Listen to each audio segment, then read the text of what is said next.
स्वस्थ प्राप्ति क्या उपाय मैं आपको बताने वाला हूँ। काफ़ी अगर आप स्वस्थ आपका खराब रहता है, कई स्थानों से इलाज करके और आपके इलाज में ना ही दवाई काम आ रही है और ना ही किसी अन्य प्रकार की चीज़ों का आपने प्रयोग करा, वो भी आपका काम नहीं आ रहा है। प्रकार की अगर आपकी परेशानी हो तो देवादिदेव महादेव सबके कार्य को, सबकी कष्ट को निवारण करते हैं। जितनी भी प्रकार की परेशानियां हो, आप उसका निवारण आप महादेव के पास में जाकर के देखिए, क्योंकि वो देवादिदेव महादेव है। ये सोमवार का दिन हो, सोमवार के दिन में मंदिर में जाकर के 11 बिल्व पत्र चढ़ाएंगे और उसमें एक महामृत्युंजय का मंत्र का आप जाप कर सकते हैं, या तो फिर ओम त्र्यंबकम यजामहे सुगंधिम पुष्टिवर्धनम उर्वारुकमिव वंदनात् मृत्युर्मुक्षीय मामृतात्, ये मंत्र का आप जाप कर सकते हैं। एक बाधाओं के कारण अगर आप स्वास्थ्य से ग्रसित हैं तो आप हमारे कामाख्या तंत्र पेट से जुड़ सकते हैं और अपने इलाज पा सकते हैं। बहुत ही आसान व सटीक तरीके से अपने आप यंत्र भी पा सकते हैं और उसका इलाज भी आप पा सकते हैं, बहुत ही आसान तरीके। जय मां कामाख्या। स्वस्थ प्राप्ति क्या उपाय मैं आपको बताने वाला हूँ। काफ़ी अगर आप स्वस्थ आपका खराब रहता है, कई स्थानों से इलाज करके और आपके इलाज में ना ही दवाई काम आ रही है और ना ही किसी अन्य प्रकार की चीज़ों का आपने प्रयोग करा, वो भी आपका काम नहीं आ रहा है। अगर आप काफ़ी बाधाओं से ग्रसित हैं या आप किसी और कारणवश से आपके स्वास्थ्य ठीक नहीं हो पा रहे हैं, तो आप अपने से सबसे उत्तम उपाय क्या कर सकते हैं, वो मैं बताऊंगा आपको। आप अपने से अगर आप स्वस्थ आराम करना है, स्वास्थ्य ठीक करना है, तो सबसे उत्तम इलाज मैं आपको बता रहा हूं। पहले तो आप महादेव के शरण में जाएंगे। किसी भी प्रकार की अगर आपकी परेशानी हो तो देवादिदेव महादेव सबके कार्य को, सबकी कष्ट को निवारण करते हैं। जितनी भी प्रकार की परेशानियां हो, आप उसका निवारण आप महादेव के पास में जाकर के देखिए, क्योंकि वो देवादिदेव महादेव है। वो सबके कष्टों का निवारण करते हैं। ग्रह नक्षत्र इत्यादि, भूत प्रेत इत्यादि सब उनके ही शरण में पैरों में लेटे रहते हैं, गिरे रहते हैं, आसपास में ही रहते हैं, सब उनके गण हैं।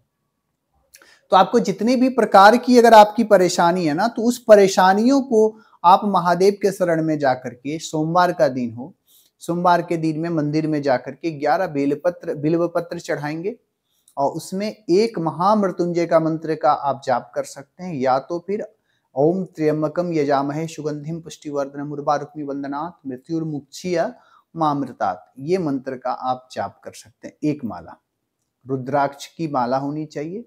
माला आपका सिद्ध होना चाहिए। जिस प्रकार से अगर आप माला में प्रयोग करते हैं ना, तो वो माला आपके कारक होना चाहिए। उसको बढ़िया से स्नान करा करके, सिद्ध करके, उसके बाद ही उस माला का आप प्रयोग कर सकते हैं। उसके बाद में आप भगवती दुर्गा माँ का भी पूजन करें, क्योंकि उनका बिना आशीर्वाद का आपको किसी भी प्रकार की असुरों से अगर आपको जीतना है ना, तो महिषासुर मर्दिनी माँ का रूप है ना, जो किसी को पराजित ना करे उसे अपराजिता कहते हैं। तो पाठ कर सकते हैं। या तो आप दुर्गा जी का ओम ह्रीम दुम दुर्गाय नमः, इसकी एक माला आप रुद्राक्ष की माला से इसका आप जाप कर सकते हैं। आपके लिए सबसे उत्तम रहेगा कि आप माता के शरण में अगर जाएंगे, शिव शक्ति के शरण में जाएंगे, तो आपके जितनी भी प्रकार की असुरी शक्तियां हैं आप पे, वो हावी नहीं हो पाएगी। आपकी और भी आपको आप रुद्राक्ष धारण कर सकते हैं, रत्न धारण कर सकते हैं। रत्न सबसे अच्छा आप देख लीजिए, माणिक रत्न बहुत अच्छा होता है, इसके लिए बहुत ही बेहतर होता है, क्योंकि सूर्य की तरह आपको वो तेज देता है। माणिक रत्न बहुत बेहतर होता है। या तो आपके जो लग्नेश हैं, लग्नेश का आप रत्न धारण कर सकते हैं, बहुत ही उत्तम रहता है लग्नेश का धारण। तो आपको किसी भी प्रकार की स्वास्थ्य से संबंधित परेशानी को वो नहीं आने देते हैं। आप लग्नेश का आप रत्न धारण कर सकते हैं। उसके बाद में आपको रुद्राक्ष भी धारण करनी चाहिए। जब महादेव के शरण में हैं तो आपको एक मुखी रुद्राक्ष तो संभव नहीं हो पाएगा, क्योंकि एक मुखी रुद्राक्ष तो मिलते नहीं है। आप 5 मुखी रुद्राक्ष आप पहन सकते हैं। 5 मुखी रुद्राक्ष आपको आसान तरीके से मिल जाएंगे, और नहीं मिलेंगे तो आप हमसे संपर्क करके उसको ले सकते हैं। रुद्राक्ष तो 5 मुखी मिल जाएंगे। उसके बाद में आप रविवार का व्रत कर सकते हैं, एकादशी का व्रत कर सकते हैं, या तो आप धनतेरस का व्रत आप कर सकते हैं। उससे आपको स्वास्थ्य से संबंधित जो परेशानी है वो आपके नष्ट हो जाएंगे।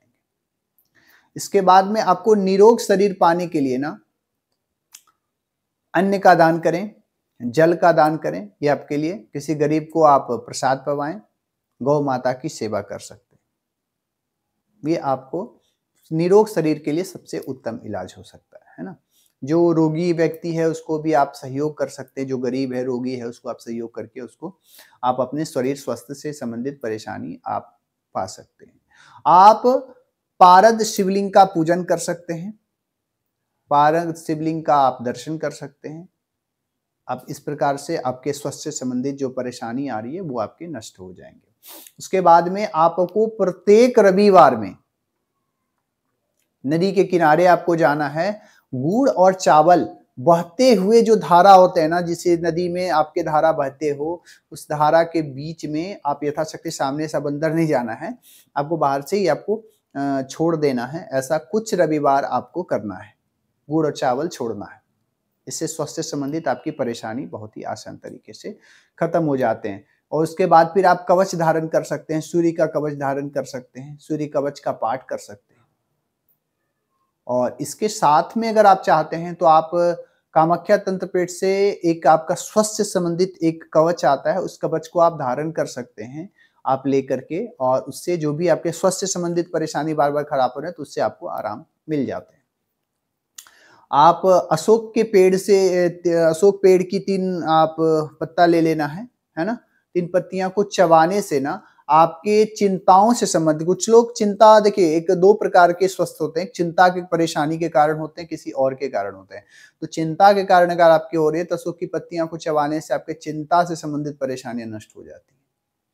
अगर किसी बाधाओं के कारण अगर आप स्वस्थ से ग्रसित हैं तो आप हमारे कामाख्या तंत्र पीठ से जुड़ सकते हैं और अपने इलाज पा सकते हैं। बहुत ही आसान व सटीक तरीके से अपने आप यंत्र भी पा सकते हैं और उसका इलाज भी आप पा सकते हैं बहुत ही आसान तरीके से। जय मां कामाख्या।